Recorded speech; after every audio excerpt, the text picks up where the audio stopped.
네, 주의 말씀을 주야로 묵상하는 사람이 복이 있습니다. 오늘 우리는 책별로 성경을 어떻게 읽을 것인가? 요엘서를 함께 나누겠습니다. 여행 가이드가 여행자들에게 하듯 여러분을 요엘서 안으로 인도하려 합니다. 새로운 도시를 여행한다고 생각하면서 함께 가보실까요? 먼저 윤곽을 보고 잘 이해하기 위해서 요엘서 안으로 들어가 보기를 해보겠습니다. 들어가기는 여행에 비유하면 관광 안내소를 방문하는 것과 같습니다. 여행 안내소에서 도시에 대한 기본 정보를 얻듯이 우리는 들어가기 위해서 요엘서에 대한 기본 정보를 얻을 수 있습니다. 요엘, 그 이름의 뜻은 야훼는 하나님이시다 하는 뜻입니다. 요엘서의 내용을 세 단어로 요약할 수 있는데요. 심판, 회개, 구원입니다. 무시무시한 메뚜기 재앙을 통해 선지자는 열방에 임할 심판의 날을 예고합니다. 그리고 두 번에 걸쳐 회개를 촉구하고요. 회개하는 자에게는 하나님의 자비와 성령을 약속합니다. 2장 27절 말씀을 요절로 우리가 생각할 수 있는데요. 그런즉 내가 이스라엘 가운데에 있어 너희 하나님 여호와가 되고 다른 이가 없는 줄을 너희가 알 것이라. 내 백성이 영원히 수치를 당하지 아니하리로다. 요엘서를 제작한 선지자는 책 제목처럼 요엘입니다. 아마 남왕국 출신으로 보입니다. 아버지는 부드엘이라고 소개되어 있고요. 예루살렘을 중심으로 활동한 듯 하는데요. 성전과 성전 제의에 큰 관심을 가지고 있었습니다. 기원전 590년, 그러니까 남쪽 유다가 멸망하기 전에 사역한 선지자로 추정되는데요. 어떤 학자에 따라서는 주전 500년 이후가 될 수 있다고 말을 합니다. 시기를 특정할 수 없다고 하는 것은 사실은 어느 특정한 시대를 배경으로 하지 않고 모든 세대에게 미치는 하나의 말씀이라고 우리가 여길 수가 있는 것이죠. 그래서인지 신약 성경에서 아주 중요하게 요엘서를 인용하고 있습니다. 대표적인 게 오순절 설교 때에 사도 베드로가 했던 인용과 바울 사도가 로마서에서 인용했던 게 대표적인 것이죠. 요엘서는 장차 오실 성령에 대한 언급뿐 아니라 진정한 회개의 본질에 대해서도 귀중한 교훈을 우리에게 주고 있습니다. 요엘서의 강조점은 크게 두 가지인데요. 병든 신앙의 위험성을 경고하고 신앙과 삶의 통합을 강조하고 있습니다. 구체적으로 첫 번째 강조점은 임박한 여호와의 날, 그 날에 대한 강조인데요. 이 여호와의 날은 구원의 날이요 심판의 날이었습니다. 여호와 하나님은 사랑하는 자들을 징계하시고 징계를 통해 백성들에게 회개를 촉구하시는 분이십니다. 회개를 촉구하고 회개한 자들을 구원하시겠다는 하나님의 약속은 언약 관계를 배경으로 해서 주시는 말씀이죠. 하나님은 자기 백성들에게 자비를 베푸심으로써 언약을 지키시고 모든 나라를 다스리시는 하나님은 이스라엘 백성에게 자비를 베풀지 않는 나라들을 심판하심으로써 또한 언약을 지키고 계십니다. 이제 들어가기 위해서 본 내용에 초점을 맞춰서 요엘서를 둘러보기 해봅시다. 이 둘러보기는 여행에 비유하면 전망대에 오르는 것 같습니다. 전망대에 오르면 도시 전체를 볼 수 있듯이 둘러보기에서 우리는 요엘서 전체의 내용을 한눈에 볼 수 있습니다.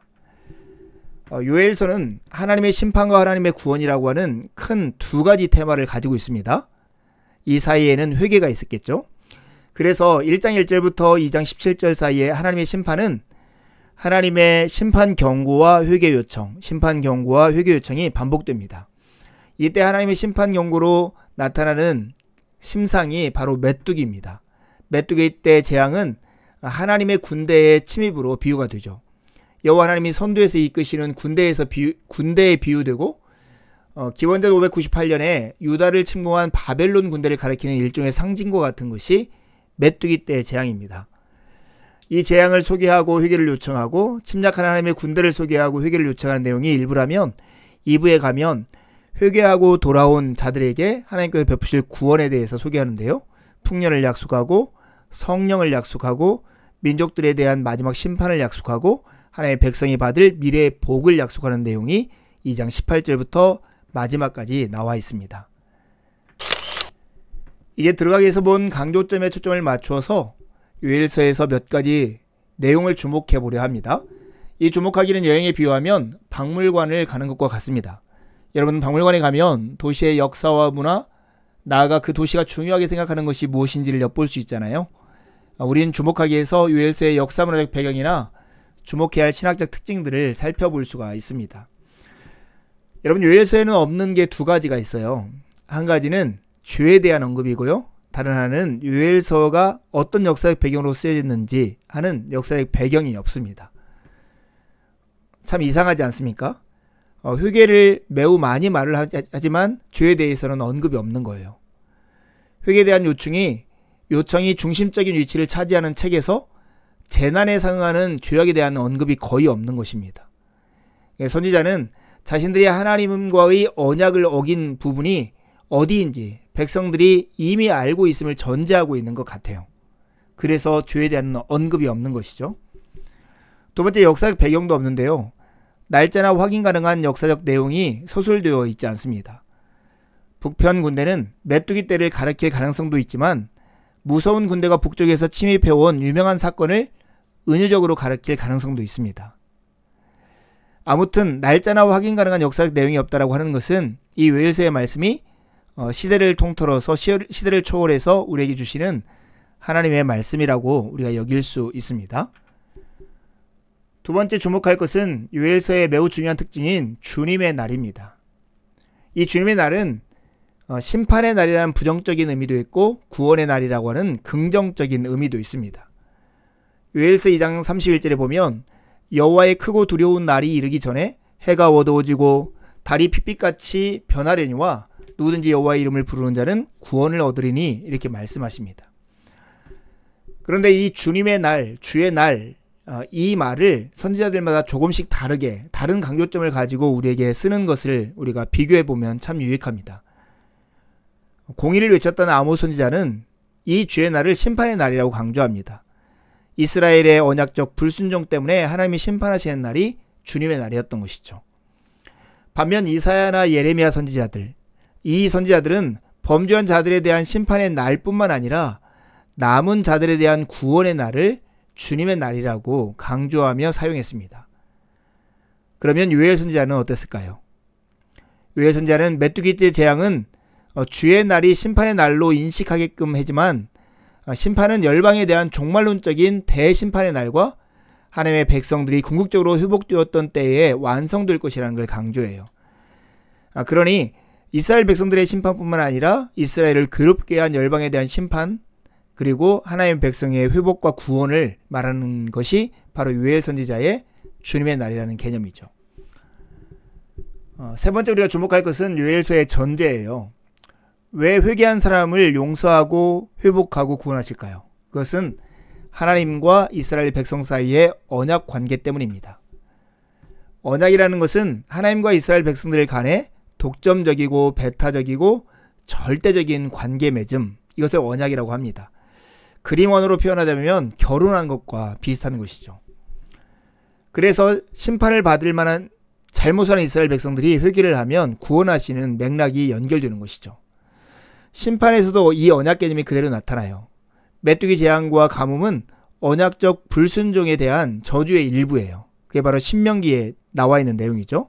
마찬가지로 이스라엘 열국 가운데 뿔뿔이 흩어지는 것도 불순종에 대한 저주, 언약적 저주의 일부인 것이죠.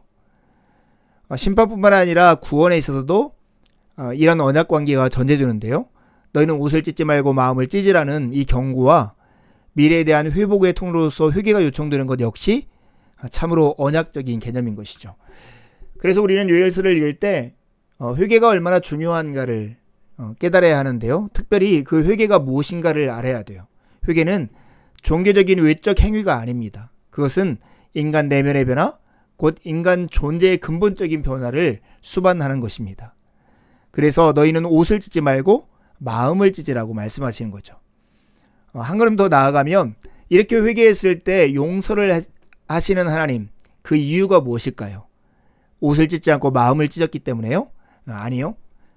하나님 그분의 성품 때문입니다. 요엘서 2장 13절에 보면 너희는 옷을 찢지 말고 마음을 찢고 너희 하나님 여호와께로 돌아올지어다. 그는 은혜로우시며 자비로우시며 노하기를 더디하시며 인애가 크시사 뜻을 돌이켜 재앙을 내리지 아니하시나니. 바로 하나님이 이 회개한 자들을 회복하고 구원하는 원인이라는 것을 우리가 분명히 알 수 있겠죠. 네 번째 주목할 것은 신약 성경이 요엘서의 내용을 아주 중요하게 인용한다라고 하는 사실입니다.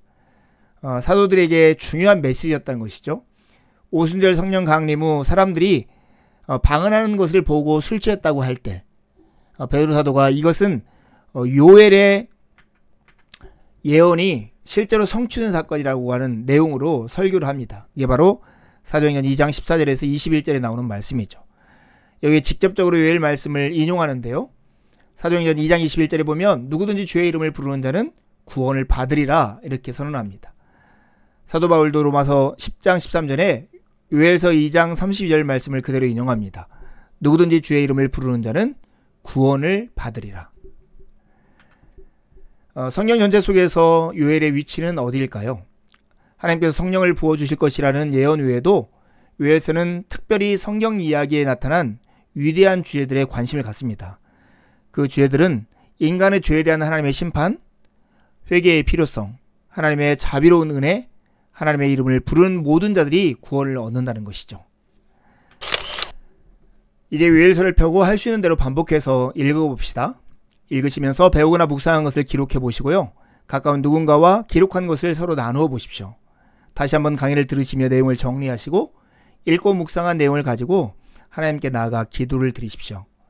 하나님의 은혜가 아침 햇살처럼 여러분의 영혼 안으로 들어올 것입니다. 감사합니다.